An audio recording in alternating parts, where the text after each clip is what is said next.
Thank you for stopping by Ballistic Barbecue. On this video, I'm going to be smoking up 4 racks of baby back ribs, 1 rack of pork spare ribs on my brand new Backwoods Smoker Chubby 3400.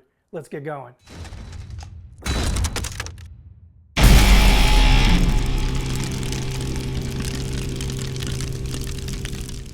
All right, here are the ribs. They've already been trimmed, pulled the membranes off the backs. We're ready to season these guys up. On this cook, I'm going to be using a rub. It's actually being produced by a good friend of mine, Cosmo over at Cosmos Q. Great guy, hilarious guy. He's really fun to hang out with. Really, really good cook, and he's on the competitive circuit. Anyway, Cosmo has this amazing line of rubs, mops, soaks, and sauces. I'm going to use this. This is the Killer Bee Honey Rub. This is some awesome stuff. I'll have a link to Cosmo's site down below, but more importantly than that is he's really starting to put some love into his YouTube channel. You owe it to yourself to go pay a visit, subscribe. You'll learn a lot, believe me. Anyway, let's get going. First thing we're going to do, I'm going to hit it with just a little bit of mustard.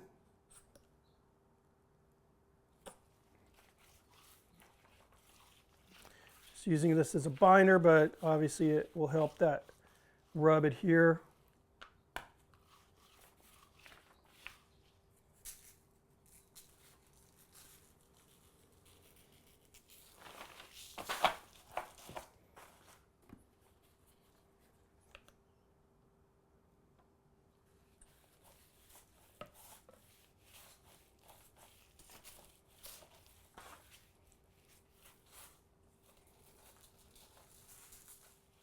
All right, looking good. Let me hit the rest of those racks. I'll be back in a minute. All right, and here we are. We're done. You can see it's just got a gorgeous color. I'm going to allow these ribs to sit a while, let them sweat through that rub, bring some of the seasoning into the meat. In the meantime, let's go take a look at my new smoker. All right, allow me to introduce you to the latest member of my family. This is the Backwoods Smoker Chubby 3400. It's the newest smoker in Backwoods Smokers line. Basically, they are targeting folks like me, backyard cooks, and for years they've been making some dominating competitive smokers, commercial smokers, and what they've done is they've taken that technology, scaled it down into this. And it's a lot more compact. I mean, 2 guys can pick this up, throw it in the back of a pickup, and it's a lot more affordable, which is a definite plus. Anyway, let's check it out. All right, first off, it is a vertical water smoker. Just like its bigger brothers and sisters, it has slam latches. Open this up. This is the cooking chamber. As you can see, it has 4 stainless steel racks and a water pan, a very big water pan. Let's take this out. As you can see, this holds a lot of water.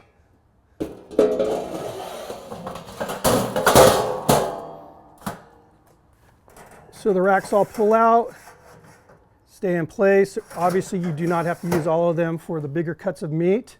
Charcoal basket's right here. Holds a nice supply of charcoal there. And you can see it's got a grate so all the ashes fall free from the burning briquette. And here is a deflector sheet, and I'll show you what this does. This is a reverse flow smoker. The hole's right here. The heat comes up and it's channeled into the walls of the cooker, and they go up to the top here where there's a gap right up in here. That heat and the smoke travels down, and it cannot escape until it goes through these holes and then out the stack. So all that smoke and heat has to go through the meat before it can escape.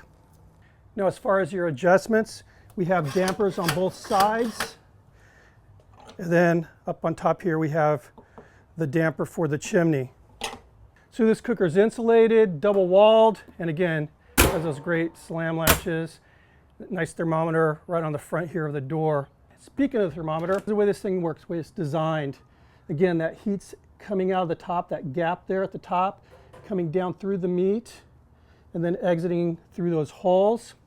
And that water, or the beer if you want some flavors, the fruit juice if you want some flavor, wine, whatever, Obviously it adds moisture to the inside of the cooker, but it also acts as like a heat sink, a thermal barrier, so it also creates a very stable heat inside the cooker. So I'm ready to cook on this bad boy. I'm going to go ahead and load up the charcoal tray with briquettes and some wood. We'll get to cooking. All right, let's get this thing going. As you can see, I have a nice even layer of briquettes in the basket. It's 3/4 of the way loaded up here. I have some charcoal that I'm going to pour into the rear of the basket here, and they are going.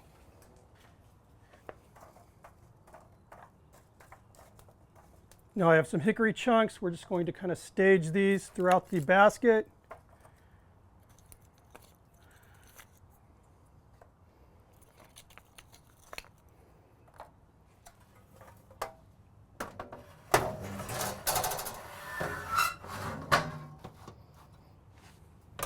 Open up the damper here. All right, now obviously this is my first time using this cooker, so I'm going to, again, keep those side vents just 2 fingers apart, and I'm just going to see where it lands, and then I'll make my adjustments from there. All right, here we are about 20 minutes later, and I am rocking it. It is locked in about 249. If you can see, which you can't, which is a good thing, just very, very, very clear blue smoke. Holding my hand over the stack, it's a nice moist smoke. I'm excited about this. We are ready to load this thing up with some ribs. All right, using 2 of those racks in there, I was able to get all 3 slabs of ribs in here. As you can see, the one rack here held 3 racks of the baby backs. Upper rack, I have the St. Louis trimmed spares with another rack of the baby backs. Let's get cooking. So what I'm going to do now is just monitor the color, and I'm going to wrap when it gets that kind of nice mahogany bark starting to set. I'm expecting that to be around 2 hours or so. I will check it probably about an hour from now, see where we're at. With that amount of water in there, I doubt that I'll have to mop it, but I may, just for a little added flavor. If I do, I'll be using a 50-50 blend of raw apple cider vinegar and brown sugar. See you in a bit. Okay, we are just over 2 hours. So far I have to tell you, this thing's running itself. I have not had to babysit the dampers at all on this. It's been just locked on right around 250, just flatlining it. So very happy with that. Just took a look at the ribs, and they have the color I'm looking for. Check that out. I'm going to go ahead and pull them. We'll get them wrapped. All right, what I'm going to do is, again, this is 50-50 blend of just regular old brown sugar, and I've really got into using that raw, unfiltered apple cider vinegar. So lay down a bead of this, meat side down, another bead on top of the bones. I'm just going to single wrap these for this cook. Make sure it's as tight as you can get it without rupturing the foil here. And I'm going to place this back in the cooker, meat side down.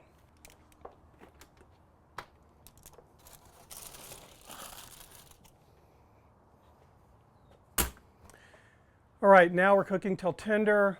Again, I'm guessing probably about another hour or so. We'll be checking though. All right, these ribs have been wrapped now for an hour and 30 minutes. They're ready to pull.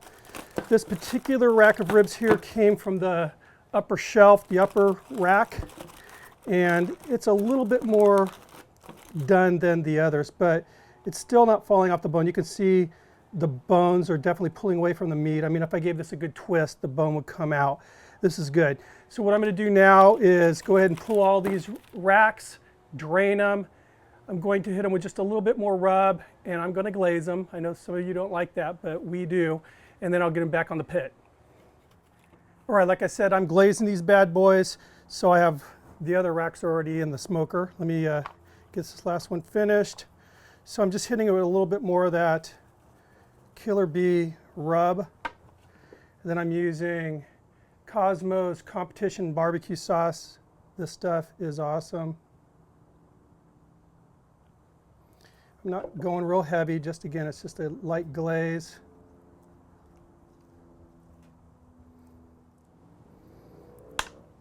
All right, looks good. Let's get this back on the pit.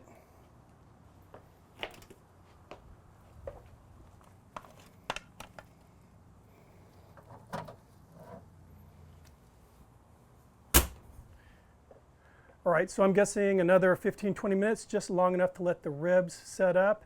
Then we'll be pulling them, then we'll be eating them. See you in a bit. All right, so I let these ribs ride another 15 minutes and check them out. It smells really good right now, wow. Anyway, I'm going to go ahead and pull the ribs. I'll get them back into the kitchen, slice them up, and I'll give you a taste test. See you guys inside. All right, and here they are. Looks amazing and smells even better. Let's give these a try.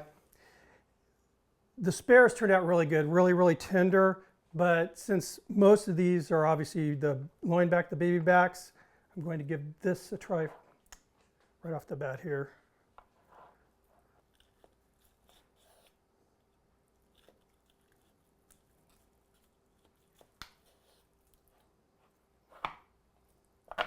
We have some curvy bones going on in this rack, so a nice little ring. Very moist. Let's give this a try.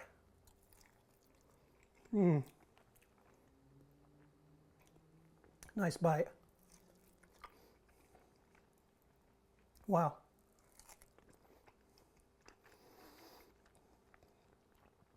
Really good. Nice smoky flavor. That rub and that sauce, I'm telling you, Cosmo makes some killer rubs, killer sauces. And I cannot say enough about that smoker, that Chubby 3400. That thing just was rock solid throughout the entire cook. I never had to touch it once I got it dialed in on that temp. It was pretty amazing. So let's get to the beer, guys. Today we are cooking. We're going to be trying out, and I think I've actually done this on a video before, Ballast Point Sea Rose. And this is a tart cherry wheat ale. All right, let's give this guy a pour. So normally I just drink out of the bottle. Definitely has, and these are things you don't notice when you're drinking it out of the bottle. It has a sort of a reddish color.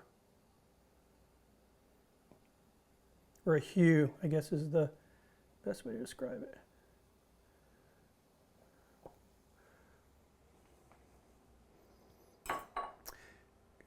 Beautiful head on there. And again, I don't know if the camera's picking it up, but there's actually some cherry colored hues that I can actually see in that head. It smells really good. I've had it before.